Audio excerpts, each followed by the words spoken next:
तुम तो बस इतना पढ़ रहे हो जितना बुक में दे दिया या 4 वीडियो उठा के देख लिए, तुमने कभी उसके आगे सोचा ही नहीं। और वो जो टॉपर है वो दिन रात अपनी घिस रहा है और वो कभी तुम्हें बताएगा नहीं कि उसने कितनी तैयारी करके रखी है। और जब तुम ये कर लोगे ना और बाकी बच्चे ऑपरेटिंग इन्वेस्टिंग फाइनेंसिंग में फंसे होंगे तो पता है तुम्हें क्या पता चलेगा? वो जो 99.9% जनता थी जिनको मैं समझा नहीं पाया हूं, ये वीडियो है ना, आधे लोग यहां तक छोड़ के जा चुके हैं। तो जो लोग बचे हुए हैं बधाई हो, तुम वो लोग हो जो ये चेंज एक्सेप्ट करने को तैयार हो। यानी अब तुम बेटा इस कैटेगरी में आ गए हो अगर तुमने वीडियो इससे आगे एक्सप्लेन करने के लिए मेरे को मौका दिया है तो। कि मैं तो बिलो एवरेज हूं, मैं तो यही हूं और मेरी जिंदगी में तो सब कुछ खराब हो गया, कोविड आ गया, स्कूल में पढ़ा नहीं रहे, ऑनलाइन कोचिंग कुछ नहीं हो रही, ऑफलाइन में जा नहीं पा रहा, ट्यूशन लगा नहीं पा रहा, घर पे पैसा कम है, सब छोड़ दो। तुम बिलो एवरेज सिर्फ अपनी मेंटालिटी के कारण हो, आज चेंज करने को तैयार हो? कमेंट डाल दो, बाबा जी चैलेंज एक्सेप्टेड, आपने बोला है ना चैलेंज लेंगे।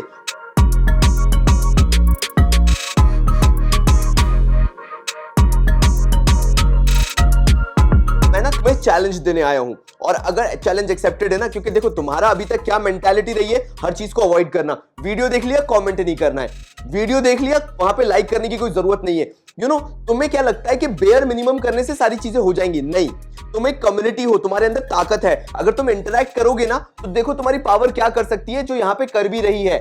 मेरे भाई मैं बस एक चीज मांग रहा हूं तुमसे कि इस वीडियो के नीचे, क्योंकि मैं तुम्हें चैलेंज देने वाला हूं, मैं बोल रहा हूं ना, कृपया करके बस कमेंट कर देना।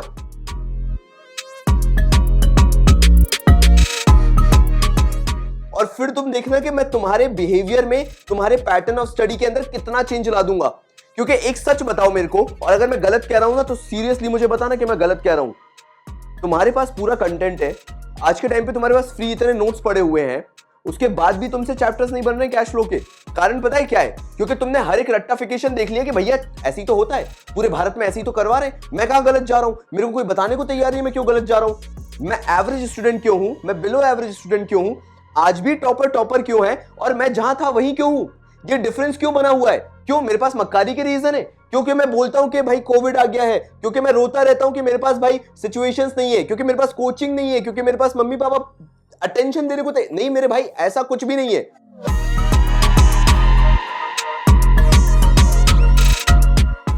इट्स ऑल अबाउट कि तुमने कभी सोचा ही नहीं कि एक वीडियो पे लाइक कर दूं, एक वीडियो पे कमेंट कर दूं, चैनल को सब्सक्राइब कर लूं, सो दैट वो होम बन जाए मेरा, वो घर बन जाए, और एटलीस्ट उस कमेंट के थ्रू मैं आशीष सर को बता सकूं कि यार ये मेरी प्रॉब्लम है, बाबा जी प्लीज इसका सोल्यूशन दो कुछ। भाई मैं बैठा हूं ना, ये वीडियो आया है, 1-1.5-2 घंटे में कमेंट बॉक्स में बैठा रहूंगा। मुझे बताओ तो कि ये तुम चैलेंज एक्सेप्ट करने को तैयार हो कि नहीं? क्योंकि मैं कुछ नहीं मांग रहा, मैं कह रहा हूं जहां से पढ़ रहे थे पढ़ो, बिल्कुल पढ़ो, मैं नहीं छेड़ रहा तुम्हें, लेकिन ये स्ट्रैटेजी फॉलो करना चालू कर दो। क्योंकि एक चीज याद रखना, जितना तुम फ्री में पढ़ोगे, जितना जो ये एडिशनल कंटेंट तुम YouTube पे देख रहे हो कंज्यूम करोगे, ये जो सीक्रेट्स है ना, ये बिहाइंड क्लोज डोर्स पढ़ाए जाते हैं। और बिलीव मी, मैं भी करता आया हूं, तब मैं बता रहा हूं तुम्हें, अगर ये सीक्रेट्स मैंने उजागर किए और तुमने स्पेसिफिकली फॉलो कर लिया, तुम्हारे 100% रिजल्ट की गारंटी मैं दे रहा हूं ना। काहे को टेंशन ले रहे हो? मैं 20 डेज प्लस से पहले आ चुका हूं ये सब तुम्हें बताने के लिए, सो दैट तुम ये बिलीव ना करके बैठ सको कि मैं तो बिलो एवरेज हूं, मैं तो यही हूं और मेरी जिंदगी में तो सब कुछ खराब हो गया, कोविड आ गया, स्कूल में पढ़ा नहीं रहे, ऑनलाइन कोचिंग कुछ नहीं हो रही, ऑफलाइन में जा नहीं पा रहा, ट्यूशन लगा नहीं पा रहा, घर पे पैसा कम है, सब छोड़ दो। तुम बिलो एवरेज सिर्फ अपनी मेंटालिटी के कारण हो, आज चेंज करने को तैयार हो? कमेंट डाल दो, बाबा जी चैलेंज एक्सेप्टेड, आपने बोला है ना चैलेंज लेंगे। और ये चैलेंज के वीडियो में मैं रोज अपडेट करूंगा तुम्हें, सो दैट तुम डे बाय डे मेरे से इंटरेक्ट कर सको, वीडियो लाइक करो, मुझे तुम्हारा रिस्पांस दिखे, कमेंट करो, मुझे तुम्हारी फीलिंग्स पता चले। तो मैं कहना क्या चाह रहा हूं, तुमने अभी तक हर एक वीडियो जो खोला होगा, मेरे को किसी से लेना देना नहीं, तुमने मेरा भी वीडियो खोला होगा, cash flow statement is all about operating investing financing. अब बेटा कंडीशन चेंज हो चुकी है, 2019 2020 अलग हुआ करता था, 2022 बिल्कुल अलग है। तुम्हें ये ऑपरेटिंग इन्वेस्टिंग और फाइनेंसिंग की मोह माया छोड़नी पड़ेगी। क्यों? क्योंकि तुम लोगों को टर्म 1 ने बना दिया है आलसी, और तुम उस आलस के कारण ये भूल चुके हो कि कंसेप्चुअल नॉलेज कैसे ली जाती है। क्यों? क्योंकि टर्म 1 तो तुमने एमसीक्यू बेच दिया ना, किसी ने तुम्हें टोका ही नहीं, जो पढ़ रहे हो जैसे पढ़ रहे हो चलेगा, स्वाहा कर दो।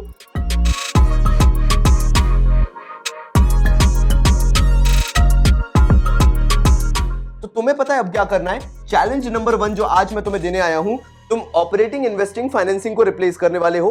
काहे से? Balance sheet and profit and loss account से। क्या कहना चाहते हो बाबा जी, थोड़ा बताओ तो, डिटेल में एक्सप्लेन करो।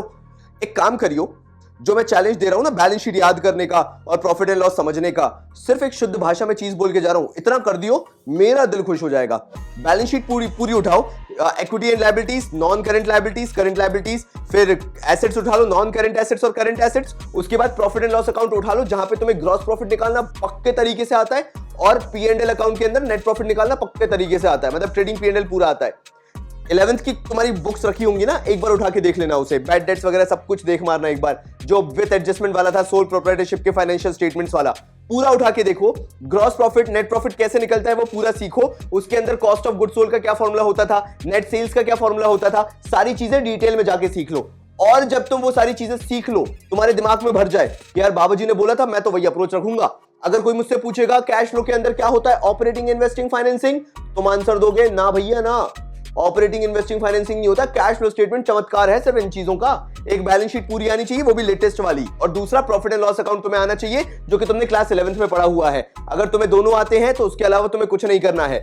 और जब तुम ये कर लोगे ना, और बाकी बच्चे ऑपरेटिंग, इन्वेस्टिंग, फाइनेंसिंग में फंसे होंगे, तो पता है तुम्हें क्या पता चलेगा, वो जो 99.9% जनता थी जिनको मैं समझा नहीं पाया हूं, ये वीडियो है ना, आधे लोग यहां तक छोड़ के जा चुके हैं, तो जो लोग बचे हुए हैं बधाई हो, तुम वो लोग हो जो ये चेंज एक्सेप्ट करने को तैयार हो।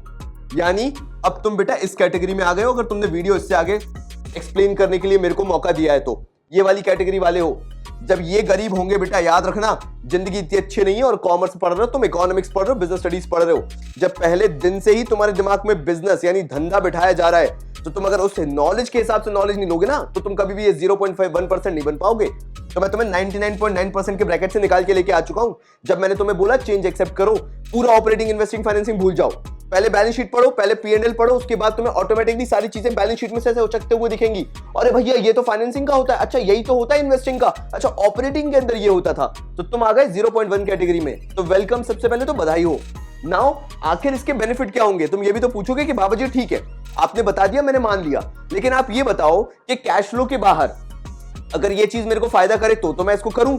लेकिन अगर आप बोलो कि एक चैप्टर के लिए मुझे इतनी मेहनत करना पड़े, नहीं भाई, मैं ऐसी कोई चीज बताऊंगा ही नहीं जो कि तुम्हारे लिए, सिर्फ वो टीचर मेरे को बनना ही नहीं है, मैं फैसिलिटेटर हूं, वो बन के बहुत खुश हूं कि जो मैं बताऊंगा it's not about one chapter, it is about कि तुम्हें कॉलेज में चले जाओ, तुम प्रोफेशनल कोर्स कर लो, तुम्हें सब में ये काम आएगा।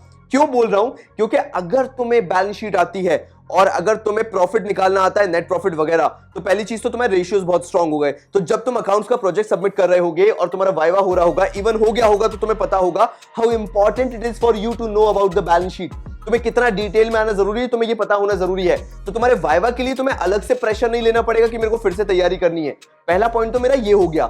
दूसरा सुनो कि तुम्हारे लिए क्या फायदा है, डिबेंचर्स की अंडरस्टैंडिंग बढ़ जाएगी, कभी भी तुम कंफ्यूज नहीं होगे। तुम्हें तो ये भी नहीं पता है कि डिबेंचर बॉन्ड्स होते हैं और बॉन्ड्स के अंदर का पार्ट डिबेंचर्स होता है, या डिबेंचर्स बॉन्ड्स अलग अलग होते हैं। कई जगह पे लिखा मिलेगा डिबेंचर बॉन्ड अलग है, कई जगह पे लिखा मिलेगा बॉन्ड का पार्ट डिबेंचर होता है। कुछ पता ही नहीं तुम्हें, तुम तो बस इतना पढ़ रहे हो जितना बुक में दे दिया, या 4 वीडियो उठा के देख लिए, तुमने कभी उसके आगे सोचा ही नहीं। और वो जो टॉपर है वो दिन रात अपनी घिस रहा है और वो कभी तुम्हें बताएगा नहीं कि उसने कितनी तैयारी करके रखी है। तो समझो, टेक्निकलिटी में जाओ, अंदर घुसो, तब जाके वो जो फ्रिक्शन है उसको तोड़ के ऊपर जाओगे, तब जाके वो जो मैं बात कर रहा हूं ना 0.1% की, यहां पे तभी तो घुसोगे। वरना तुम भी तो वही हरकतें कर रहे हो 99.9% वाली, जिनके जिंदगी में परेशानी है, कोविड की परेशानी है, हर एक मजबूरी है जिसके कारण तुम्हारा ही 12th पूरी दुनिया में बर्बाद हो रहा है। नहीं, तुम्हारे एटीट्यूड का डिफरेंस है वहां पे। जब तुमने ये कर लिया ना, अंडरस्टैंडिंग तुम्हारी डिबेंचर्स में बढ़ गई, तुम्हें मालूम चल गया ओ शिट डिबेंचर्स बॉन्ड का पार्ट होते हैं, ओ शिट डिबेंचर बॉन्ड अलग अलग होते हैं। भाई मेरे को पता है डिबेंचर्स क्या होते हैं, और जिनको पता है और जो यहां तक आए हैं मेरे नन्हे मुन्नो, मैं 0.1% की बात कर रहा हूं, जरा कमेंट कर देना डिबेंचर्स होते क्या है, बॉन्ड का पार्ट होते हैं या नहीं होते हैं। तो फिर आगे बढ़ता हूं। फिर knowing income and expenditure account, इसके कॉन्सेप्ट्स जो होते हैं एनपीओ के अंदर, काफी लोग बोलते हैं कि नॉट फॉर प्रॉफिट ऑर्गेनाइजेशन के अंदर जो इनकम एंड एक्सपेंडिचर है वो कुछ नहीं है, it is kind of a substitute of profit and loss account. ओ भाई, पहली बार पता चला कि जो कैश फ्लो से पहले प्रॉफिट एंड लॉस अकाउंट पढ़ा, उससे मेरे को मेरे नॉट फॉर प्रॉफिट ऑर्गेनाइजेशन के इनकम एक्सपेंडिचर में फायदा हो जाएगा।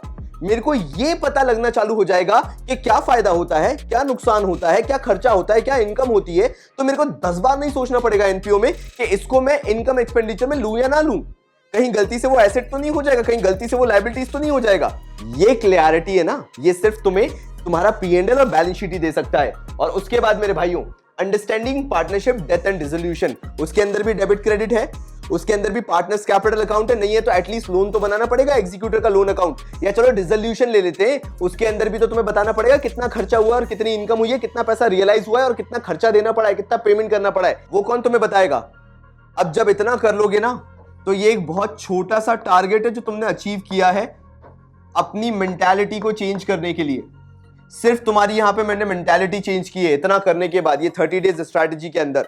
ये पूरी सीरीज जो मैं हर एक वीडियो के साथ लेके आऊंगा ना, ये तुम्हारे माइंडसेट को चेंज करने के लिए है। ये नहीं बताऊंगा बेटा इतना पढ़ लो, फिर तुम कैसे पढ़ोगे वो तुम्हें भी नहीं पता है। ये बताना चाह रहा हूं कि तुम अपना माइंडसेट चेंज करो, अपना एटीट्यूड, अपना बिहेवियर चेंज करो, अपना विजन चेंज करो। जहां तुमने ये सब कर लिया तुम्हारे रिजल्ट्स आना चालू हो जाएंगे। और अगर मैं गलत हूं तो कल मैं वापस आ रहा हूं, सिर्फ एक काम करना, ये बता देना कि बाबा जी हमने एक दिन पूरा ट्राई किया, आपने बिल्कुल गलत बताया, उससे कोई फायदा नहीं होता है। उसके बाद मैं तुमसे बात कर लूंगा, पर्सनली तुम्हें कॉल करके समझाऊंगा उसके बाद कि, और सॉरी भी बोलूंगा कि भाई मेरी गलती थी, बस मुझे प्रूफ कर देना कि हाँ मैं गलत था। तो तब तक के लिए बहुत सारा प्यार और धन्यवाद।